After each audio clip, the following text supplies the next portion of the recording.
మిథున రాశి వాళ్ళందరికీ కూడా 28వ తారీఖు జనవరి నుంచి 3వ తారీఖు ఫిబ్రవరి వరకు ఎలా ఉందో చూద్దాం. ఈ వారంలో అనేక రకాల శుభకార్యాలు, ఎన్నో రకాలైనటువంటి ఫంక్షన్లకి అటెండ్ అయ్యేటువంటి వారంగా చెప్పొచ్చు.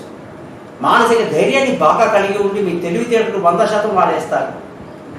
ధనస్థానానికి వస్తే రావటం కొంచెం అప్ అండ్ డౌన్స్ కనిపిస్తున్నాయి. వారం మొదల్లో కొంత ఇబ్బంది అయినా మళ్ళీ బుధవారం తర్వాత బాగా రాబడి ఉంటుంది. మళ్ళీ శుక్ర శనివారంలో కొంత ఇబ్బంది. అలాగే జాగ్రత్తగా ఆ విషయంలో డీల్ చేయాల్సి ఉంటుంది. కుటుంబ సంతోషం ఏమాత్రం తగ్గదు. పిల్లల చదువు బాగుంటుంది.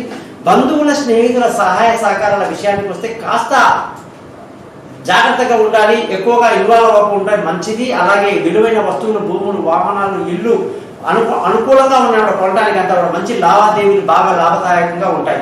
ఇలాగే ఇవి మిథున రాశి వాళ్ళకి ఈ యొక్క సంతానం విషయానికి వచ్చేసరికి వాళ్ళ బాగోగులు చూసుకుంటారు. వాళ్ళ విదేశీ యానాలు కలిసి వస్తాయి. వాళ్ళ దూర ప్రయాణాలు, అన్ని రకాల శుభకార్యాలు, తెలివైన నిర్ణయాలతో ఈ వారం అంతా బాగా ముందుకెళ్తారు. ఆరోగ్యపరమైన విషయాలు మాత్రం జాగ్రత్తలు తీసుకుంటుండాలి. లోన్ల కోసం ఏదైనా అప్లై చేస్తే కొంత సమయం ఆగాలి. భార్యాభర్తల మధ్య చక్కటి సయోధ్య కలిగి సంతోషంగా ఆనందంగా ఈ వారం అంతా గడుపుతారు.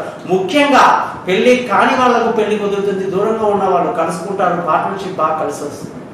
అదృష్టంగానే చూసుకుంటే ఈ వారం మిథున రాశి వాళ్ళందరికీ కూడా అదృష్టం బాగుంది. తండ్రి సహకారం బాగుంది. న్యాయంగా ధర్మంగా జీవిస్తారు. సంతోషంగా గడుపుతారు. ఉద్యోగస్తులకి ప్రమోషన్లు, ఇంక్రిమెంట్లు, పై అధికారుల ప్రశంసలు అన్నీ బాగా లభిస్తాయి అన్నమాట.